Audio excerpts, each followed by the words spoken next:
కనీసం స్పందించలేదు, సేమకు పుట్టినట్టు కూడా లేదు.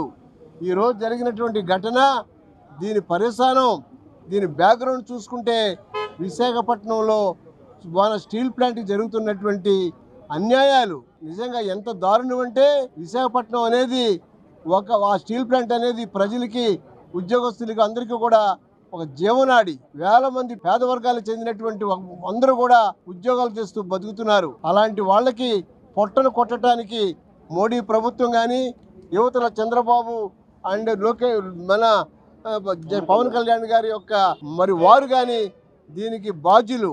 నేను ఒకటే అడుగుతున్నాను, 2024కు ముందు మీరు విశాఖపట్నం స్టీల్ ప్లాంట్లో మీటింగ్ పెట్టి విశాఖపట్నం ప్రజలకు ఇచ్చినటువంటి వాగ్దానం ఎంతవరకు మీరు నెరవేరుస్తున్నారు? విశాఖ స్టీల్ ప్లాంట్లో జరిగిన ఘోర ఘటన చాలా బాధాకరమైనది. 2012 తర్వాత ఇదొక పెద్ద ప్రమాదం. ఇట్లాంటి ప్రమాదాలకు సంబంధించి భద్రతా చర్యలు చేపట్టాలని అనేక సందర్భాల్లో డిమాండ్ చేస్తూ ఉన్నాం. ఏ భద్రతా చర్యలు చేపట్టలే. గత 5 ఏళ్ల నుండి విశాఖ స్టీల్ ప్లాంట్ కార్మికులు పని ఒత్తిడి పెరుగుతూ ఉంది. ఉత్పత్తి బాగా పెరగాలనుకుంటే ఏవైతే యంత్రాలు ఉన్నాయో ఆధునీకరణ చేయాలి, ఆధునీకరణకి 10,000 కోట్ల రూపాయలు ఇవ్వాలని డిమాండ్ చేస్తూ ఉన్నాయి. ఇక్కడున్న స్టీల్ మినిస్టర్, స్టీల్ సెక్రటరీ గారు వచ్చినప్పుడు కూడా మెమరాండాలు ఇచ్చారు. అయినా ప్రభుత్వం పట్టించుకోకుండా నేను జరిగిన ఘటనకు సంబంధించిన దానిలో సమగ్రమైన విచారణ జరపాలి, భవిష్యత్తులో ఇట్లా జరగకుండా చర్యలు చేపట్టాలని సిపిఎం పార్టీకి డిమాండ్ చేస్తుంది. ఇదే కాదు, చనిపోయిన వాళ్ళకి నష్టపరిహారం కూడా తక్కువ ఇచ్చారు. ఈ పక్కనే పాలమర్స్లో చనిపోతే 1 కోటి రూపాయలు ఇచ్చారు, ఎస్ఎన్సీ కంపెనీలో చనిపోతే 1 కోటి రూపాయలు ఇచ్చారు. కానీ ఈ ప్రమాదాలు జరిగిన వాళ్ళు 25 లక్షలు ఇస్తామని చెప్తున్నారు. కేంద్ర రాష్ట్ర ప్రభుత్వాల స్పందన కూడా లేదు. కాబట్టి వెంటనే సమగ్రమైన విచారణ జరిపి దోషులు కఠినంగా శిక్షించి ఎవరైతే బాధితులు ఉన్నారో వాళ్ళకి న్యాయం చేయాలని సిపిఎం పార్టీ కోరుతా ఉంది. స్టీల్ ప్లాంట్ లో నిన్న జరిగినటువంటి విస్ఫోటన వంటి ఘటన 8 మంది మరణించడం, ఇతరులు గాయపడడం, ఆస్తి నష్టం నివారించాలని చెప్పారంటే కేంద్ర ప్రభుత్వం తక్షణమే ప్లాంట్ లో ఉన్నటువంటి 5,000 ఉద్యోగ ఖాళీలు నిర్వాహంతో భర్తీ చేయాలి, ఉన్న ఎంప్లాయీస్ మీద పరిభారం తగ్గించాలని చెప్పి డిమాండ్ చేస్తున్నాం. రెండోది, నాణ్యమైనటువంటి రా మెటీరియల్ సరఫరా చేయాలి. కేంద్రం స్టీల్ ప్లాంట్ కి సొంత గనులు కేటాయించాలి. రాష్ట్ర ప్రభుత్వం ప్రకాశం జిల్లా ఉన్నటువంటి ఒంగోలులో ఉన్నటువంటి గనులు రాష్ట్ర ప్రభుత్వం కేటాయించాలి. తద్వారా వైజాగ్ స్టీల్ ప్లాంట్ నాణ్యమైన ముడి సరుకు కేటాయించాలని చెప్పని రెండో డిమాండ్.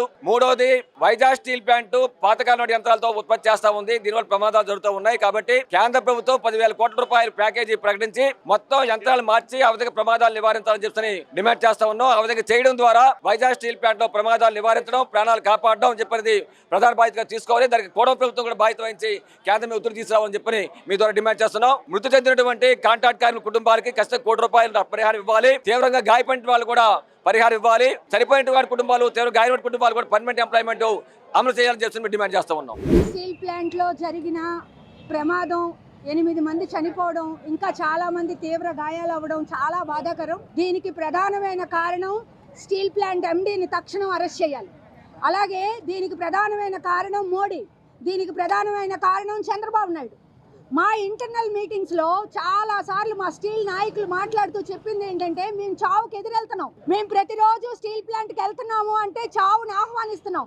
లోపల మెయింటెనెన్స్ లేదు, చీప్ మెటీరియల్ వాడుతున్నారు, ఎక్కడ బెల్ట్లు తెగిపోతున్నాయో చూడట్లేదు, భద్రత అస్సలు పట్టించుకోవట్లేదు. 5,000 మంది కాంట్రాక్ట్ కార్మికుల్ని, 20 సంవత్సరాల నుండి 30 సంవత్సరాల పాటు అనుభవం ఉన్న వాళ్ళని 5,000 మందిని నిర్దాక్షిణ్యంగా తొలగించారు. అలాగే వాళ్ళ ఆధార్ కార్డులు బ్లాక్ చేశారు. పర్మనెంట్ ఎంప్లాయీస్ని VRS పెట్టి పంపించారు. ఇప్పుడు అసలు ఏ పని తెలియని వాళ్ళని, కొత్త పిల్లల్ని తీసుకొచ్చి అత్యంత ప్రమాదకరమైన చోట పని చేయించి వాళ్ళ ప్రాణాలు తీసింది మోడీ, చంద్రబాబు. 8 మంది అక్కడికక్కడ చనిపోవడం, మరొక 9 మంది వరకు గాయపడడం నిజంగా విశాఖ చరిత్రలో, స్టీల్ ప్లాంట్ చరిత్రలోనే ప్రజలందరూ చాలా ఇబ్బంది, చాలా ఒక ఆందోళన, ఒక భయానకమైన పరిస్థితుల్లో ఈరోజు మేము ఉన్నాం. మేము ఐద్వా ఉమెన్ మహిళా సంఘంగా ఒకటే చెప్తున్నాం, ఖచ్చితంగా ఈరోజు స్టీల్ ప్లాంట్ ప్రైవేటీకరణ విధానాల్లో భాగంగానే ఈరోజు మన ఈ కార్మికులు కోల్పోయాం అని చెప్పి మేము భావిస్తూ ఉన్నాం. అంతేకాదు, మాది స్టీల్ ఫ్యామిలీ, అంటే మా హస్బెండ్ కూడా స్టీల్ ప్లాంటే. ప్రతిరోజు డ్యూటీకి వెళ్ళొచ్చేటప్పుడు మేము ఎంతో టెన్షన్ పడుతూ ఉంటాం. ఒక అరగంట రాకపోతే, బస్సు లేట్ అయినా, డ్యూటీలో రాకపోయినా చాలా ఇబ్బంది, చాలా టెన్షన్. ఏంటి రాలేదు, ఏమైంది, ఫోన్ సిగ్నల్ కలవకపోయినా సరే చాలా ఆందోళన పడుతూ ఉంటాం.